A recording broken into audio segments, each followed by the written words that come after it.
साथियों आज अगस्त क्रांति डे है और अंतर्राष्ट्रीय आदिवासी दिवस है जो यूनाइटेड नेशन पूरे विश्व में मनाती है। आज हम लोग भी उसके लिए मनाने के लिए जंतर मंतर पे इकट्ठा हुए हैं। आज बदलते हुए हालात में लोकतंत्र का गला जिस तरह से घोटा जा रहा है उस पर हमें आज बात करने की जरूरत है। इसलिए आज जरूरी है मानवता, इंसानियत, ह्यूमैनिटी के आधार पर लोकतंत्र को प्रतिष्ठापित करना और विविधता में एकता का संदेश देते हुए भारत वर्ष को विश्व महान बनाना, विश्व गुरु बनाने की बात हम लोग कर रहे हैं। साथियों, जैसा कि आप देख रहे हैं बैनर पे लिखा हुआ है NDA versus India versus NDA. NDA जो आप जानते हैं कि ये बीजेपी की सरकार जो है वो एनडीए है और उसे हराने के लिए 26 पार्टियों का इंडिया बना है और वो जो बना है उसमें हम थोड़ी सी रोशनी डालना चाहते हैं। और एनडीए आपके मार्फत से आज राष्ट्रीय महागठबंधन जो है एनडीए नेशनल ग्रीन अलायंस का अनाउंसमेंट करने जा रहे हैं जो थर्ड फ्रंट होगा और भारत के अंदर 543 पर हम लोग चाहे वो एनडीए में हो चाहे वो इंडिया में हो जो अच्छे लोग हैं उनसे चुन करके और जो लोग जमीन से जुड़े हुए लोग हैं जैसे हमारे सामने मुन्ना जी हैं, एक लीडर है बहुत बड़े, वो सभी लोग जमीन से जुड़े हुए लोग हम इसको आगे बढ़ाने जा रहे हैं। और 543 पे तीसरा फ्रंट आज आप लोग के बीच में घोषणा करने जा रहे हैं कि तीसरा फ्रंट हम लोग बनाएंगे और इसको आगे ले जाएंगे। एनडीए यानी भाजपा सरकार, आज भाजपा सरकार की साख और जनाधार जिस हिसाब से गिर रहा है वो सभी आपके सामने है। मैं जनवरी 2023 से भाजपा हराओ अभियान लेकर चला, पहली कामयाबी हमें कर्नाटक में मिली। अगर आप सब देखें कि किस प्रकार वर्तमान सरकार जुमले पे जुमले कर रही है, मानवता का हनन, भेदभाव और जातीय उन्माद चरम सीमा पर पहुंच गया है। लोग बेरोजगार हो रहे हैं, शिक्षा और स्वास्थ्य आम जनता की पहुंच से बाहर हो गई है। देश के संसाधन निजी संसाधनों, निजी सेक्टर के हाथ में दिया जा रहा है या यूं कहें कि दे दिया गया है। जनता की आर्थिक स्थिति निम्न स्तर पर या यूं कहें घर परिवार चलाना आज मुश्किल हो गया है। ऐसी सूरत में कुछ लॉलीपॉप के सहारे तो पुनः बीजेपी को स्वीकार करेगी। बीजेपी अपनी जीत के लिए आश्वस्त है। 38 पार्टियों या यूं कहें अली बाबा 40 चोर की कहानी को चरितार्थ करते हुए अकेले आदरणीय सम्माननीय हमारे प्रधानमंत्री नरेंद्र मोदी जी आगे बढ़ रहे हैं। दूसरी तरफ भाजपा को हराने के लिए 26 पार्टियों से अधिक समूह बनाकर इंडिया मैदान में ताल ठोकने के लिए तैयार हो रही है। अगर हम गंभीरता से देखें तो एक NDA make in India, new India का नारा देने वाला हर भारतीय को उल्लू बना रही है और दूसरी तरफ इंडिया यानी ईस्ट इंडिया कंपनी बनाकर पहले भी ये सारे समूह जनता को ठगे हैं और आज पुनः ठगने के लिए कुछ लॉलीपॉप का वादा कर मैदान में आ रही है। ऐसी सूरत में हमारी भोली भाली जनता क्या करे, क्या न करे, कहां जाए कहां न जाए कि उलझन में उलझी हुई है। साथियों, आज जरूरत है लोकतंत्र को साफ सुथरी छवि देने के लिए नौजवानों, महिलाओं और बुद्धिजीवियों को आगे आने की। जो लोग अपने मत का मतदान नहीं करते उन्हें आगे आने का और अच्छे सच्चे देश हित में काम करने वाले लोगों को आगे लाने का। जब देशभक्ति नहीं होगी तब तक अच्छे जनप्रतिनिधि का हमें अभाव रहेगा।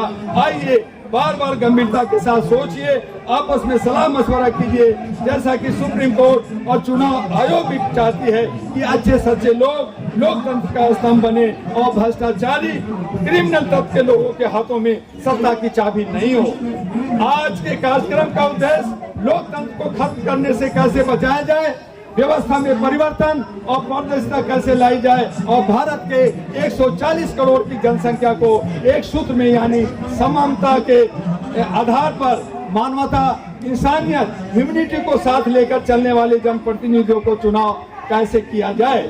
हम सभी को हाथ पर हाथ रखकर या अर्थहीन बातों में न पड़कर सार्थक सोच बनाकर ऐसी जनप्रतिनिधियों को वोट दें जो राष्ट्र के हित में हो, चाहे किसी भी पार्टी के हो, किसी भी धर्म के हो, किसी भी जात के हो, लेकिन उनकी सोच राष्ट्र हित, समाज हित और सबको साथ लेकर चलने का हो तो हमारे सच्चे जनप्रतिनिधि बन सकते हैं। अच्छे सच्चे लोगों की 140 करोड़ की जनसंख्या में कोई कमी नहीं है। बस हमें जोड़ी बनकर पहचान करने की जरूरत है और मिलकर राष्ट्र निर्माण के लिए काम करना है। आप सभी के साथ अखिल भारतीय मानवाधिकार एसोसिएशन ऐरा, जो 36 वर्षों से भारत के कमोबेश सभी राज्यों में मानवता की जन जागरूकता चलाता आ रहा है। आज जो जागरूक नहीं थे वो भी जागरूक हो गए हैं। अखिल भारतीय मानवाधिकार एसोसिएशन ऐरा ने एक कदम आगे बढ़ाकर 2009 में ऐरा नेशनल पार्टी एएनपी चुनाव आयोग से रजिस्टर कराई। इसी उद्देश्य से कि भारत के लोकतंत्र में समरसता आए, अनेकता में एकता, यानी एक बगीचे में विभिन्न तरह के फूलों की खुशबू लेकर पूरे वातावरण को खुशबूनुमा बना दे, विकास की राह पर देश चले, सभी बेरोजगारों को रोजगार मिले, शिक्षा और स्वास्थ्य विश्व स्तर पर बने, लेकिन कम संसाधनों और जात पात के उन्माद में, भ्रष्टाचारी और स्वार्थ के कुचक्र में मानवता घुटने टेक रही है। साथियों, आज जरूरत है मानवता, इंसानियत और ह्यूमनिटी को मनाने वाले लोग इकट्ठे हों और साथ इकट्ठे होकर ये जो है लोकतंत्र को बचाएं। उसी का नाम हमने राष्ट्रीय महागठबंधन एनडीए दिया है।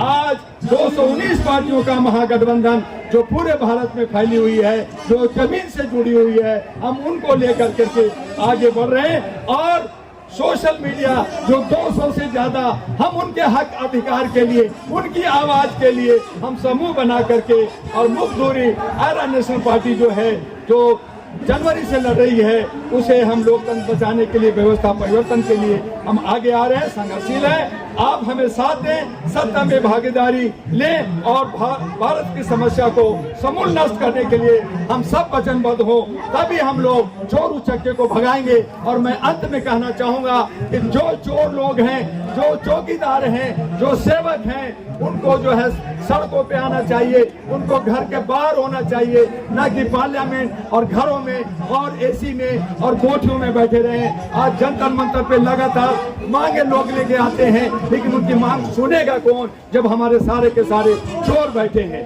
और जो साधु सन्यासी, जो मुन्ना लोग हैं, जो हमें भटका रहे हैं, उन तमाम लोगों को, जो हमारे धर्म कर्म को भ्रष्ट कर रहे हैं, उन तमाम लोगों को चाहिए कि वो जो है जंगल में जाए और वहां अपना भाषण दें, अपना वहां प्रवचन दें और अपना काम चलाएं। ये शहरों में, गाँव में भोले वाले जनता को न लूटें और अच्छे सच्चे लोग, पढ़े लिखे लोग जो है संसद में जाए। इसलिए मैंने आज का जो विषय है कि एनडीए में जो अच्छे लोग हैं उनको चुनो और जो खराब लोग हैं उनको हरा दो। और फिर इंडिया में उसमें भी बहुत सारे अच्छे लोग हैं, उनको आप वोट दो, उनको जिताओ। बाकी जितने चोर हो चुके हैं, जितने क्रिमिनल हैं, उनको हरा दो। और बाकी जो बचा हुआ सीट है उसके लिए एनडीए यानी नेशनल ग्रैंड अलायंस हम लोग बना रहे हैं। और उन तमाम लोगों को लेके, पढ़े लिखे साथियों को, नौजवानों को, महिलाओं को और सोशल मीडिया को हम लोग आगे बढ़ाएंगे। जो ये पेड मीडिया है, जो गोदी मीडिया है, जो इलेक्ट्रॉनिक मीडिया है, जो सरकार के इशारों से चलती है, हमने उनको भी आज इनवाइट किया था, वो नजर नहीं आ रहे हैं क्योंकि वो सोशल मीडिया से खार खा रहे हैं। हम सोशल मीडिया को इतना मजबूत कर देंगे कि इतना मजबूत कर देंगे कि वो जो पेड मीडिया है, जो आज को स्ट्रीम मीडिया कह रही है, वो भागता हुआ नजर आएगा। जैसे सरकार को आगे बाहर भगाना है, सोशल मीडिया जिंदाबाद, आज का कार्यक्रम जिंदाबाद जिंदाबाद।